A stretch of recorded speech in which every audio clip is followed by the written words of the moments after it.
This is The Raven by Edgar Allan Poe, with commentary by me. Once upon a midnight dreary, while I pondered weak and weary over many a quaint and curious volume of forgotten lore. And here's the first problem. Edgar Allan Poe must have gotten an F in logic. Now notice he uses the word many. That means a bunch. Doesn't mean one. Of forgotten lore. Now, it's forgotten. Nobody remembers it. So how in the heck did he get a bunch of books about something that's been totally forgotten? I mean, the only thing I could think of is like, you open a book, there's a page, and I want to address the subject of XXX lore. The next page, oh well, we forgot about it. And that's it. So, he has all these books, he's trying to make himself look good, and there's nothing in them because it's been forgotten. So if it's been forgotten, you can't write books about it, so Edgar Allan Poe gets an F in logic. While all nodded, nearly napping, and that comes in important later, suddenly there came a tapping, as of someone gently rapping at my chamber door. 'Tis some visitor, I wondered, tapping at my chamber door. Probably a salesman, and nothing more. Distinctly I remember it was in the bleak December, and each separate dying ember wrought its ghost upon the floor. Eagerly I wished tomorrow, vainly had I sought to borrow from my books surcease of sorrow for the lost Lenore. Now, what does he mean lost? Is she dead? Did she go somewhere and get lost? Did she wander off? Was she abducted by space aliens? All this is lost. Well, lost has a bunch of meanings. And the other thing is he uses the word surcease. Now, I looked that up and it means relief. So instead of saying relief of sorrow, he's saying surcease of sorrow, which is basically just to make himself look good, I think. For the rare and radiant maiden, whom the angels name Lenore, nameless here forevermore. And here's where we have proof that he failed elementary school mathematics, because when you look down in the poem, he has her name 4 more times. But he says, nameless here. So either he's an idiot, he's a liar, or he simply cannot add anything because it's there 4 more times. And the silken, sad, uncertain rustling of each purple curtain thrilled me, filled me with fantastic terrors never felt before. So the guy gets turned on by a curtain moving, and that's kind of a little iffy there. So that now, to still the beating of my heart, which would of course result in me dying, I stood repeating, "'Tis some visitor entreating entrance at my chamber door. Some late visitor entreating entrance at my chamber door. This it is, and nothing more." So he's talking all this time about debating who may or may not be at the door. While he's debating, he simply could have walked over to the door and opened it up and seen who it was. But no, he's going to debate it among himself. Let's see who it could be. It's like the guy cheated last week, or the writer that accused me of copying his poems or something. Presently my soul grew stronger, hesitating then no longer. "Sir," said I, or "Madam, truly your forgiveness I implore. But the fact is I was napping, and so gently you came rapping. Liar, liar, pants on fire." Earlier he said nearly napping. Now in this one he says he was napping. So it's either nearly napping or he was napping. He can't have it both ways. So it looks like to me like he's lying. "And so faintly you came tapping at my chamber door, that I scarce was sure I heard you. Here I opened wide the door. Darkness there, and nothing more." Well, of course there was darkness. Whoever or whatever was at the door probably got simply tired of waiting, and took off. So no wonder it was darkness. I mean, really. Deep into that darkness peering, Long I stood there, wondering, fearing, doubting, dreaming dreams no mortal ever dared to dream before. How does he know that? There's been billions and billions and billions of people in the world since it started. How does he know that no mortal ever dreamed the same dreams? And if he was dreaming something, then he was asleep. So which is it? Is he awake, hearing tapping at the door, or is he asleep, pretending, dreaming he's hearing tapping at the door? He just can't seem to make up his mind. But the silence was unbroken, and the stillness gave no token, and the only word there spoken was the whispered word, Lenore. Okay. Again, he gets another F in logic. The silence is unbroken. He says it right here. And then, all of a sudden, it's Lenore. So either the silence is unbroken or the silence is broken, one of the two. Thus I whispered, and an echo murmured back the word, Lenore. Merely this, and nothing more. Back into the chamber turning, all my soul within me burning, soon again I heard a tapping, somewhat louder than before. Well, of course the guy's getting impatient. Surely, said I, surely that is something at my window lattice. Of course the tapping is louder. Whoever it is, or whatever it is getting tired of waiting.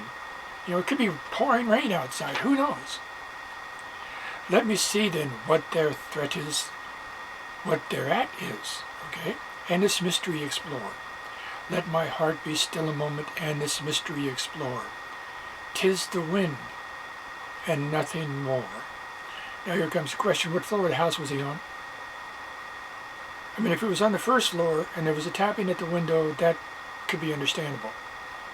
But we don't know. If he was at the second floor and there was a tapping at the window, then something really serious is up.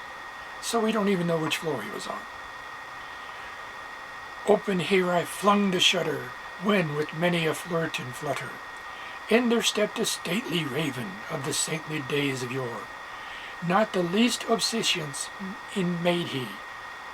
Not a minute stopped or stayed he. Now I looked this up. It means you're kind of bowing, you're showing respect to the person that's meeting you, so the raven didn't do that. But with mane of lord or lady perched above my chamber door, perched upon a bust of Pallas, just above my chamber door, perched and set, and nothing more. Now this brings in an interesting thing. Perched upon his bust of Pallas. Well, I looked it up. There's like 8 palaces or more. So, bust of who? Which palace? Was it an important one? Was it a not so important one? There's just no way of knowing. And he also doesn't consider this little detail. The bird is perching on a bust. Now I assume that's not something he bought at the $5 and dime. Does he consider that the bird might start pooping all over the bust? No, he doesn't. You know, it's just the bird sitting on the bust, and okay, maybe he doesn't have to do that. Then this ebony bird beguiling my sad fancy into smiling, by the grave and stern decorum of the continents it bore. Though thy crest be shorn and shaven, thou, I said, art sure no craven. So who shaved a bird? Who would be so nasty to get a raven, hold it down, and shave its head? I mean, that's over the top for most of anyone. Ghostly, grim, and ancient raven wandering from the nightly shore, tell me what thy lordly name is on the night's Plutonian shore. Quoth the raven, Nevermore. Which means that, is that the raven's name, Nevermore, which is kind of an odd name? Or is the bird refusing to talk? Or is this the only word that the bird ever got taught, is Nevermore? In which case we would have some questions about whoever, had the raven before. Much I marveled this ungainly fowl to hear discourse so plainly, though its answer little meaning, little relevancy bore. For we cannot help agreeing that no living human being Discourse usually involves two people or more having a discussion. So when you're there and one other person is there and the bird or the person says nevermore, that's not a discussion. Ever yet was blessed with seeing bird above his chamber door, bird or beast upon the sculptured bust above his chamber door, with such name as nevermore. But the raven, sitting lonely on the placid bust, spoke only that one word, as if his soul in that one word he did outpour. Nothing further than he uttered, not a feather than he fluttered, till I scarcely more than mothered. Other friends have flown before. So apparently he's had other birds that have shown up at his door, come inside, refused to have an actual conversation with him, and then left. So this shouldn't be upsetting him, because apparently it's been something that's been happening to him. On the morrow he will leave me, as my hopes have flown before. Then the bird said, nevermore. And this is where you could have had some fun with the bird. Now imagine, walks up to the bird. Hey bird, nevermore. What's your name? Nevermore. You hungry? Nevermore. You want something to eat? Nevermore. Okay, then don't eat anything. Go ahead and starve. I'm going to go upstairs. I'm going to go back to sleep. Forget you. Out of here. Come back in the morning. Kick your your dead body out the door. That'll be that. Startled at the stillness broken by reply so amply spoken, doubtless said I, what it utters is its only stock and store. Finally, the dude catches on. The bird only knows the one word. Or he knows a lot of words, but he's only going to speak one word. Kind of like cats. They do what they want to. Or maybe this is a bird that had a relationship with a cat or something. Who knows?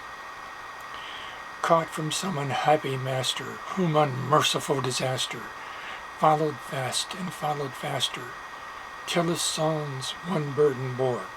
Now how does he know who this bird's master was before, and that the master this bird had really ran into some major problems? He has no way of knowing that.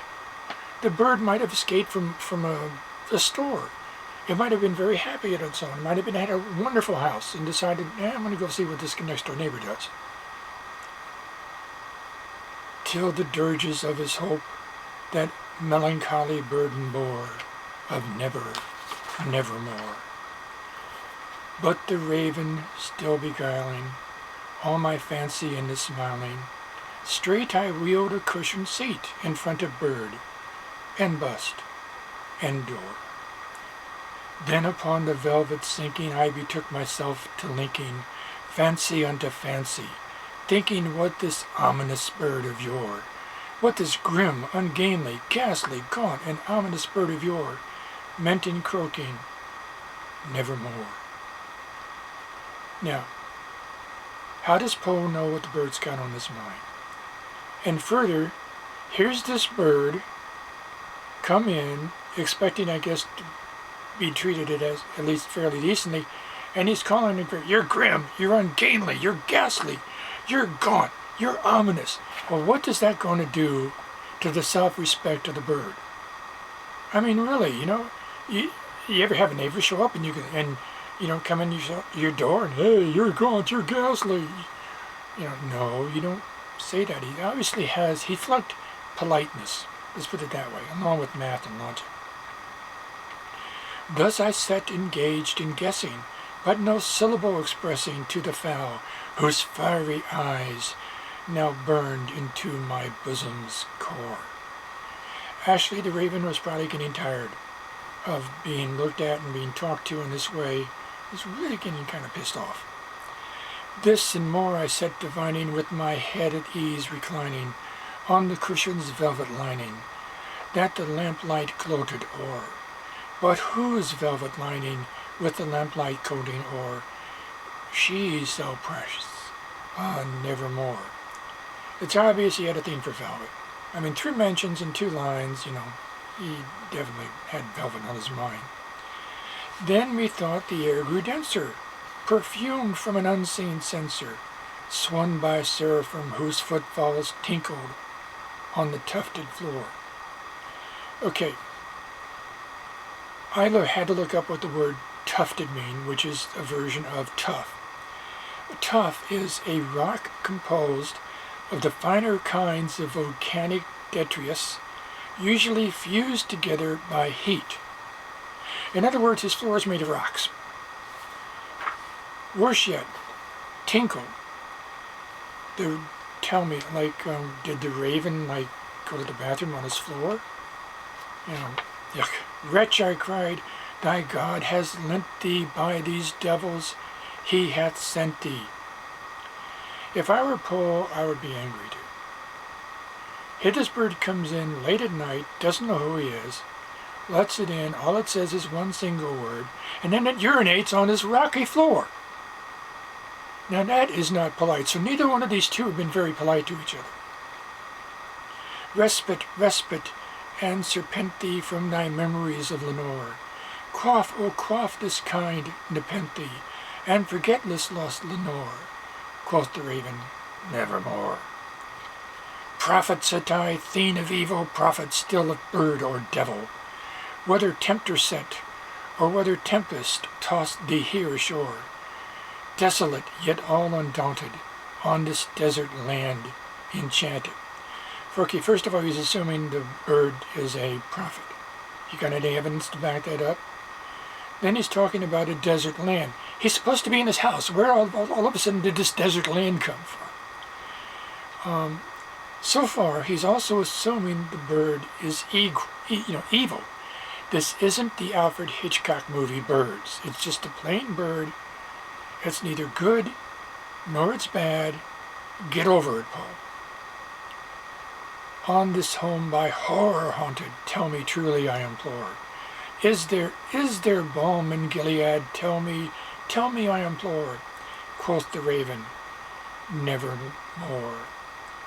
Now, again, logic fails Paul. He's asking the bird to explain things. And yet he knows full well the bird knows one single word, nevermore. The bird can't explain anything. Prophet, said I, thane of evil, prophet still of bird or devil, by that heaven that bends above us, by that God we both adore. Okay, time out. He's called the bird a thing of evil in 2 paragraphs. And yet he's just saying, by the God we both adore.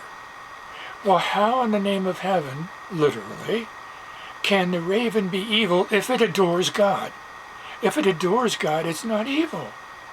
So Poe, again, is kind of, getting a little bit confused.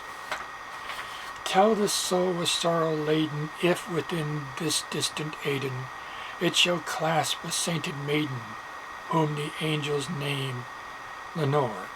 Okay, again, I haven't looked this up. Aidenn meant Eden, or some variation of that.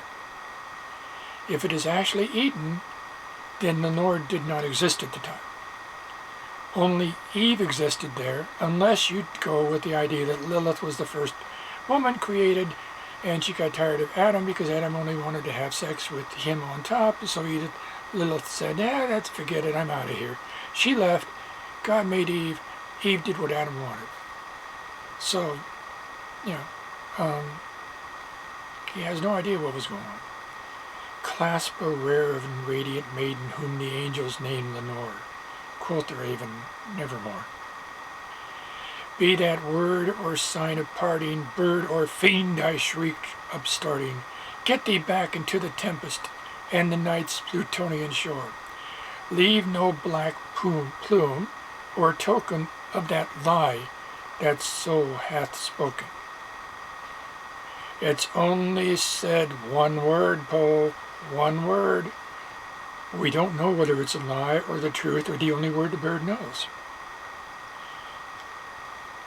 Leave my loneliness unbroken. Quit the bust above my door. Take thy beak from out my heart, and take thy form from off my door. Quoth the raven, nevermore. And the raven, never flitting, still a-sitting, on the pallid bust of Pallas, just above my chamber door. Now this is the Pole's fault. If the bird is still sitting there, he could have done something about it. Thrown a net over the bird and hold it outside or something. But he's complaining about the bird still sitting on the bust, and he's not doing a frickin' thing about it. And his eyes have all the seeming of a demon that is dreaming. What do demons dream about? How does he know? And the lamplight o'er him streaming throws his shadow on the floor. And from my soul, sorry about that, from out that shadow that lies floating on the floor, shall be lifted nevermore.